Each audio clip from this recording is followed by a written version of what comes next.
মেঘের অধর জোড়া কিঞ্চিত ফাঁকা হতেই আবির বলে উঠল, আপনাকে দেখি না কত বছর হলো। কখনো কি আমাকে দেখার ইচ্ছে হয় না আপনার? মেঘ ঠোঁট বেঁকিয়ে হাসল। গত কয়েক মাসে কতবার আবিরের ছবি দেখেছে, সে হিসাব রাখলে এতদিনে মগজ বিধ্বস্ত হয়ে যেত। আবিরের আপাদমস্তক এখন মেঘের নখদর্পণে, শুধু প্রাণোচ্ছল হাসিটা দেখা বাকি। মেঘ মুচকি হেসে মেকি স্বরে বলল, না।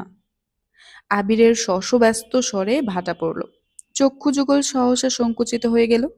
উত্তেজনায় উজ্জ্বল চেহারায় বিষণ্ণতা ভর করেছে। বুক খুঁড়ে শ্বাস ছেড়ে স্বভাব সিদ্ধ কণ্ঠে বলল, আমিও না। আবোল তাবোল কথা বলে আপনার সময় নষ্ট করছি। সামনে আপনার পরীক্ষা, মনোযোগ দিয়ে পড়াশোনা করুন। আমি জানি আপনি খুব জেদি। আশা করব জেদটা পড়াশোনাতেও কাজে লাগাবেন। এই জেদ সফলতা অর্জনের, নিজের অপূর্ণ স্বপ্ন পূরণের। দোয়া করি আপনি সব সময় ভালো থাকুন। মন দিয়ে পরীক্ষা শেষ করুন। পরীক্ষার পর আপনি আপনার উপহার পেয়ে যাবেন। কি উপহার? মেঘের কৌতূহলী প্রশ্ন। আবিরের নিরুদ্বেগ জবাব, সেটা না হয় সারপ্রাইজ হিসেবেই থাকুক। ভালো থাকবেন। আপনিও। মেঘ ফোন রেখে চোখ বন্ধ করে শটান দাঁড়িয়ে শব্দ করে শ্বাস ছাড়ল। বিস্ময় এখনো কাটেনি। চোখের সামনে আবিরের উদাস চাউনির এক প্রতিকৃতি ভেসে উঠতেই আচমকা চোখ মেলল। নিজের মাথায় গাঁটটা মেরে মেঘ বলল, ম্যাম, আজে বাজে চিন্তা বাদ দিয়ে পড়তে বসুন। সময়ের গতি ভীষণ ক্ষিপ্র। নিঃশ্বাসে স্বস্তির ছিটেফোঁটাও নেই। পরীক্ষা নামক ব্যাধিতেই পীড়িত মেঘ। প্রকৃতির মুক্ত বাতাসটাও দিন দিন বিষাক্ত লাগছে। মনে আতঙ্ক বাসা বেঁধেছে। প্রস্তুতি ভালো হলেও মনে জোর কম। আজ মেঘদের বিদায় অনুষ্ঠান। বন্যা, মায়া, পাখিসহ মেঘের আরো কয়েকজন কাছের বান্ধবী সকাল থেকে কলের পর কল দিচ্ছে। ওরা সবাই শাড়ি পরে আসবে, সেই জন্য মেঘকেও জোরাজুরি করছে। শাড়ি পরার প্রতি বিশেষ আগ্রহ নেই মেঘের, তবে সবার ইচ্ছেতে সেও রাজি হয়ে গিয়েছিল। কিন্তু শাড়ি পরার সুপ্ত ইচ্ছে অচিরেই অক্কা পেয়েছে। তানভীরের কঠিন নিষেধাজ্ঞার সামনে মেঘ দ্বিতীয়বার আবদার রাখার সাহসী পায়নি। আব্বুর কিনে দেয়া নতুন থ্রি পিসটা পরে সচরাচর যেভাবে কলেজে যায়, আজও সেভাবেই গেল। বিদায় অনুষ্ঠান উপলক্ষে কলেজে বিশাল আয়োজন করা হয়েছে।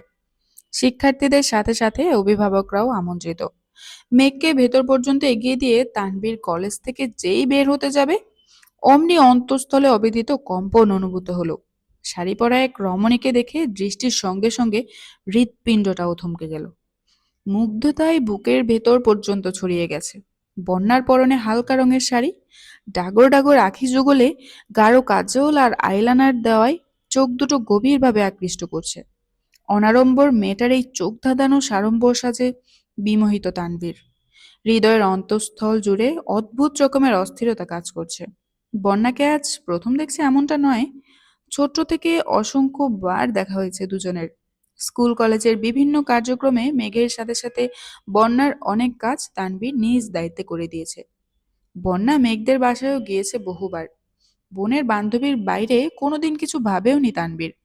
তবে আজ কেন দৃষ্টি থমকে গিয়েছে? হৃদয় কম্পিত হচ্ছে অজানা ঝড়ে। বন্যা তানভীরকে দেখে হঠাৎই হেসে উঠল। সহসা কুঞ্চিত ভ্রুযুগল দুপাশে সরে গেল। তানভীরের দিকে তাকিয়ে সুমধুর কণ্ঠে বলল, কেমন আছেন ভাইয়া? বন্যার মুখে ভাইয়া শুনে অনাকাঙ্ক্ষিত কারণে চটে গেল তানভীর। অল্প সময়ে জন্ম নেওয়া অল্প স্বল্প অনুভূতির চিন্তনে বাধা পড়ায় মনের ভেতরটা ক্ষুব্ধ হলো। ভেতরের অসন্তোষ চেহারাতেও ফুটে উঠেছে। গাল ফুলিয়ে ছোট করে শ্বাস ছেড়ে গম্ভীর কণ্ঠে প্রশ্ন করলো, আমি তোমার কোন জন্মের ভাইয়া? তানবীরের এহেন প্রশ্নে বন্যা ভরকে গেল। এ যাবৎকালে প্রথমবারের মতো নিজ থেকে তানবীরের সাথে কথা বলেছে। কিন্তু মুখের ওপর এমন অপমান সহ্য করতে পারল না মেয়েটা। উজ্জ্বল বদনে আধার নামতে সময় লাগলো না। তবুও স্বাভাবিক কণ্ঠে বলল, আপনি মেঘের ভাইয়া, তাই আমিও। কথা সম্পূর্ণ করার আগেই তানবীর কড়া গলায় বলল, আমি মেঘের ভাইয়া, তোমার না।